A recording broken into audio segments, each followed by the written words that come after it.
There are two reasons I didn't do the Monica Cementilli case. The first is it's California and they overcomplicate everything. I mean, it takes 3 days to pass the bar exam there. The second is I knew it would go on forever and I just didn't want to be tied to a trial for that length of time. Turned out I did the right thing.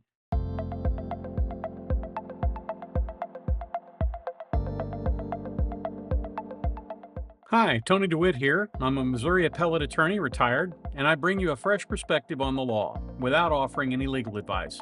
So pull up a chair. This is what we're discussing today. Have you ever heard someone refer to the novel War and Peace in a way that suggests that the length of that book is the reason they've never read it? Or The Brothers Karamazov, or Lord of the Rings? Frankly, all three of these books would have been better had they been more tightly written. Now, I know my son is screaming at his monitor right now because he thinks very highly of Lord of the Rings, probably at least as highly as he does of Monty Python. But face it, when you pick up a book the size of an unabridged dictionary that has the goal of using all the words of an unabridged dictionary, your reading interest plummets dramatically. In fact, I'm pretty sure that absent a requirement by English teachers in high school to read these books, they'd never sell again. Americans, in particular, have the attention span of a gnat. So let's talk a little bit about how people learn best, which is through the story format. One of the reasons that you use fairy tales with children is to teach them that there are good people and bad people in the world, and that it's necessary to listen to people who tell you not to do things. You know, if Snow White had listened to the dwarves, she wouldn't have eaten the poison apple, because she'd have never let the woman in. The classic story format of a modern day novel often follows a structure that helps create compelling and engaging narrative. The structure is sometimes referred to as the three-act structure, which has its roots in classical storytelling but remains prevalent in contemporary literature today. In other words, we tell stories today in book or movie form in pretty much exactly the way they were told at the time of the Brothers Grimm. Here's a detailed breakdown of that format. First, there's Act One, which is the setup. You introduce things, you show who the people are, and then you establish an inciting incident. So, for example, if you have a book about bank robbers, that would be the bank robbery. If you have a book about a kidnapping, it'd be a kidnapping, that sort of thing. And then you establish the goals of the different parties. Then there's a confrontation and rising action, and the characters develop. You learn who you want to root for, who you don't want to root for. And at some midpoint, you realize that the stakes have been increased. And then in Act Three, all of the central conflicts are resolved. And, it's one of those happily ever after kinds of things. In addition to the structure, interwoven through that structure are themes, pacing, and voice and style. Themes, well, I'll take an author that I read a lot, John Sanford. I'm reading his novel Lethal Prey right now. He writes the prey novels as police procedurals. Now, John Sanford hates firearms. It's absolutely the case. He just doesn't like guns or the people who carry them. But in spite of that one little flaw, he paces his books very, very well, and he keeps the reader guessing about what comes next. Dean Koontz does the same thing, sort of a cross between the horror genre and the thriller genre, but his object is to keep the reader interested. Both these authors write very, very well, and they have a great voice, and they have good style to their writing. And because they pace it, they also weave themes through their writing. Sanford is guns are bad. Kuntz is good triumphs over evil always. Those are the kinds of things that make for good stories. Well, why all this emphasis on story? Two reasons, really. First, I found a channel on here called the Children's Literature Podcast. I'm going to recommend it to you. Go find it. I think you'll really enjoy it. But it got me to thinking about this. And the reason I was thinking about it was because I downloaded the closing argument in the Cementelli murder case because a viewer asked me to do a video on it. After watching for an hour, I moved forward all the way to the end, 7 hours later, and the prosecutor was still droning on. Ladies and gentlemen, feels like it's been a very long time since I stood up here and spoke to you last. I actually counted up the days yesterday. I think I've aged significantly. It's been about 40 days that we've now been in trial, and I know that you're all very anxious to get to deliberations. We're very anxious for you to get to deliberations. But I also wanted to take the opportunity to thank you over the course of the last few months. It's actually only a couple, but it's March, so it's like 3 months.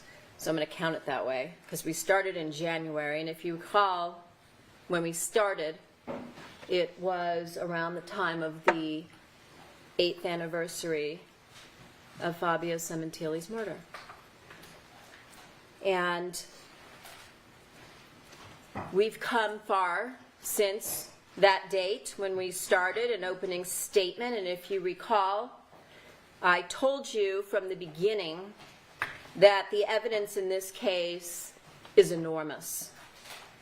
And in my opening statement, I laid out what I expected the people's case to look like. Throughout the last several weeks, we've then presented exactly what I told you we were going to present. And in addition to that, we presented much more. And I know that you might have surmised by now that I tend to be very thorough and detailed. And so I hope that you'll bear with me in my closing arguments, because I will likely be just as detailed and thorough. I have learned over the years that it's my job, my responsibility, we have the burden of proof, that if I go over with you the evidence, not all of it, some of the witnesses I'm not going to talk much about, because I think you've heard a lot about the details of what happened on January 23rd of 2017. I think all of you could probably lay out the timeline as well as I can. Okay, she clearly doesn't believe that because she continues on. Now, we started out at 22 minutes into the video, and now we're going to move forward to 6 hours and 59 minutes of the video. And we're still getting the same thing. The person who she engaged in a conspiracy with to murder Fabio, her husband, so she could get her hands on the life insurance and other assets, as I said several times today, to fund their life together. So again, it's not a complete coincidence that he's the first person she thinks to share the good news with. After all, as we've heard, he is the most important person of all to her. And I'm going to tell you why I say that in a couple minutes. Well, actually, I would be doing that a little bit longer. Let me interrupt you. We're going to take our adjournment now until tomorrow at 9 a.m. The admonition applies not to discuss this case among yourselves with anyone else. Breaks in there, all right? But come on, this is way too much depth in a closing argument. I'm pretty sure that even today they are continuing with the prosecution closing before the defense gets to get up and give its closing.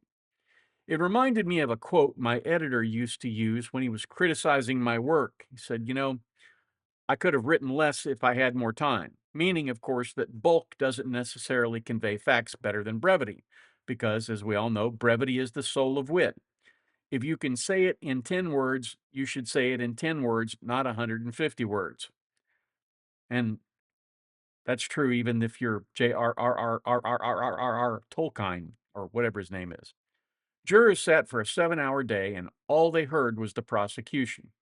Now, a closing argument summarizes the evidence, it doesn't endlessly rehash it. And now, admittedly, that case went on for more than 37 days, but yikes, you have to review every single thing they ever said on the stand? Well, that's apparently what the prosecutor is doing. It's like a legal filibuster. The classic story format provides a better framework, and if I were doing the closing argument here, this is what I would do. I would begin with the setup, the story, by introducing the setting, the time, place, a sense of who all the characters are, Monica, Mr. Baker, all these other people. And then the relationships between those people, the murdered victim, as well as the people involved. And I'd set all of that up. And then I'd move into the event that disrupts the status quo, which in that case was the murder. That incident propels the entire story forward and raises a central question or problem. In this case, is Monica a murdering wife? Is she guilty or innocent? You lay out the defendant's objective, the main goals, desires, or wants, and those become clear, and you tie them into the murder. This sets up the central issue in the story of guilt or innocence. In Act 2, you go into the investigation. The cops face a series of challenges and obstacles that complicate their discovery of the truth. Those challenges help to build the tension.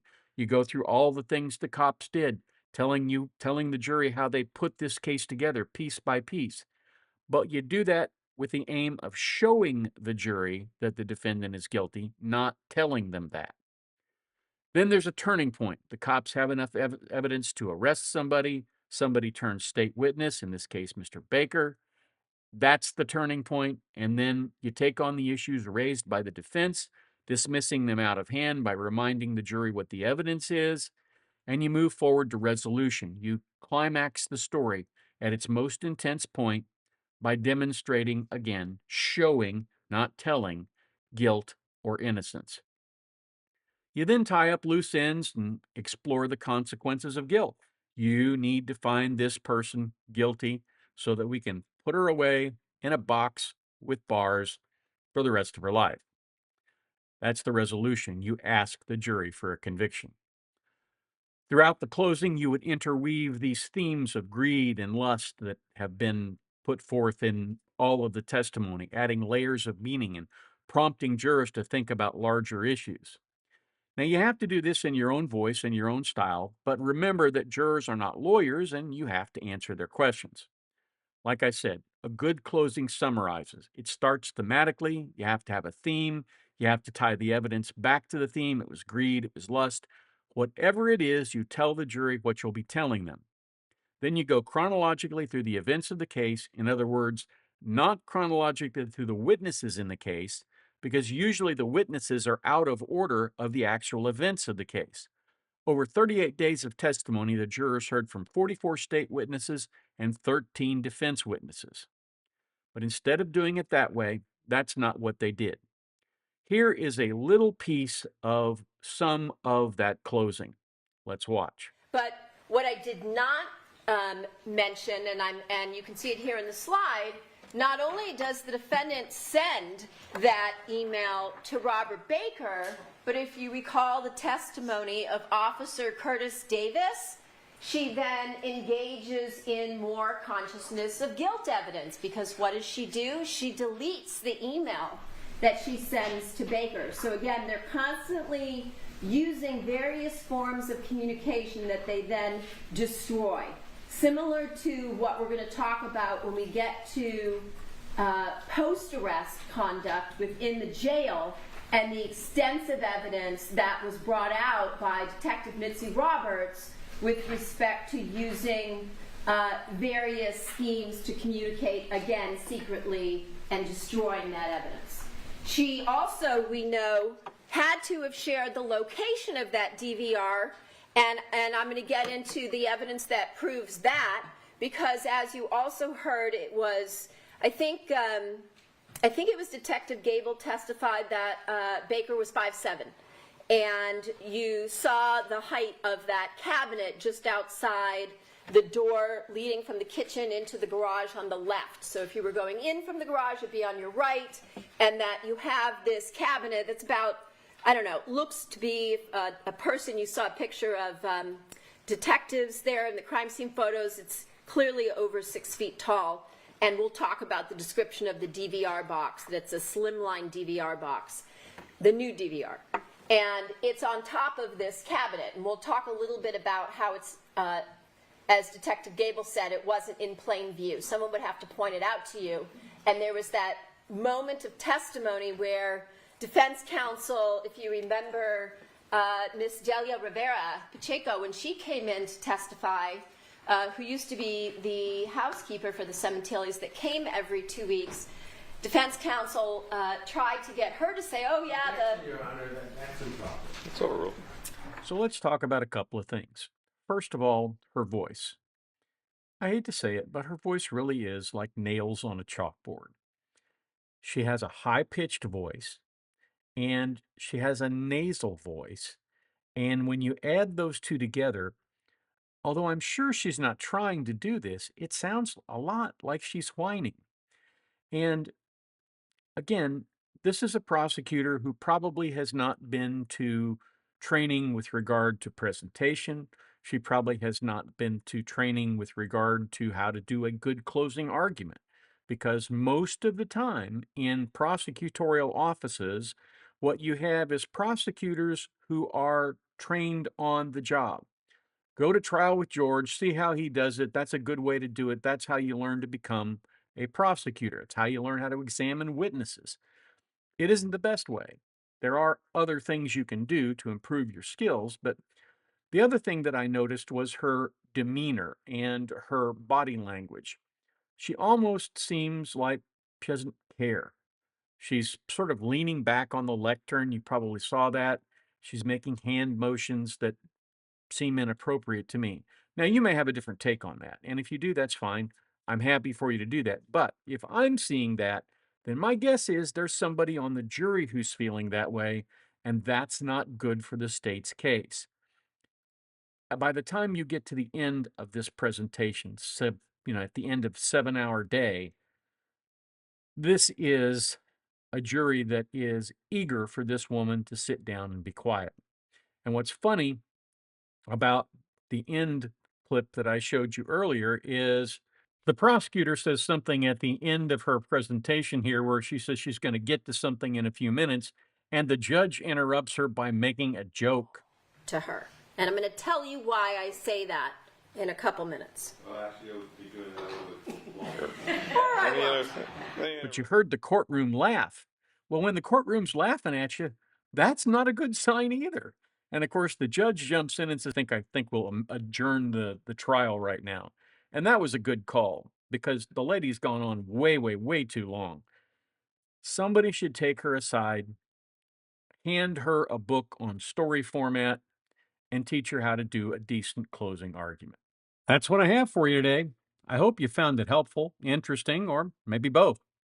If there's a subject you'd like me to discuss, please feel free to send me an email at the address above.